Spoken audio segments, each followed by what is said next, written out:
Hi, I'm Gemma from Create Studio. Glad to see you.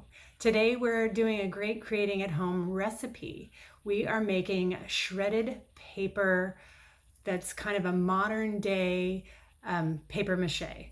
We're going to be using shredded paper and glue for creating. And this recipe, we're just going to put the two ingredients together and give you a sense of how to use them. And then from there, you can create whatever you want. Great for school projects, great for taking a look over the summer at mammals and animals and creatures and doing little projects around them just for fun. You can use it any way you want, or just for sculpting different art pieces. It'll be perfect to paint when it's dry. So let's get started. I'm using a glove today. These days during COVID time, we might have lots of gloves handy. I'm using a glove because when you get the glue and the paper on your hands, it can take a little time to get it off. And then if you are using just your hands and no gloves, then I recommend having a bucket of water that you can use to get all the paper and glue off your hands before washing them, because we don't want to clog sinks. At Create Studio, we use these wash tubs. They can be found at many of your local retailers that deal in housewares.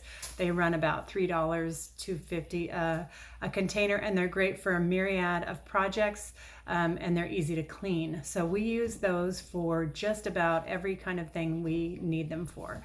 And I've taken the liberty of filling it with shredded paper.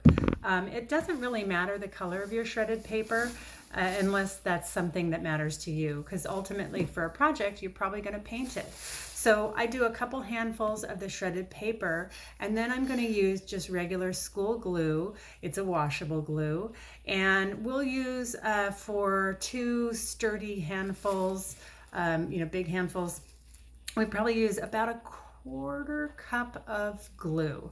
So what I'm going to do, and it's hard for you to see this, but I'm just going to put glue. This may take some time for me to squeeze glue on. And I'm trying to get it all around the paper. I always tell kids when they're making this in the studio to think of putting salad dressing on a salad, and you want to make sure that all the dressing gets on all the different lettuce leaves as you're making it. And then you're going to, once you feel like you have the right amount of glue, I probably didn't use quite a quarter cup. Then you can use your hands to mix it like you would sometimes a salad at home. And you're just going to toss it around so that all the parts get together. And since I only gloved one hand, I'm going to do this single-handedly. Basically, once you have all of your, at least to get it started, your glue on your project, then you can start to form it and shape it like you want.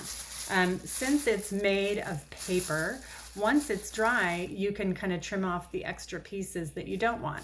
So the nice thing about using this kind of paper to do your projects, where you would use old paper mache around a balloon or some kind of 3D object, this is the 3D object. So the more you put together, the more paper and the more glue that you're putting around them for them to touch each other, the bigger your pieces can get. Of course, that might mean more dry time, but ultimately it will be a dense project and it won't be a hollow project.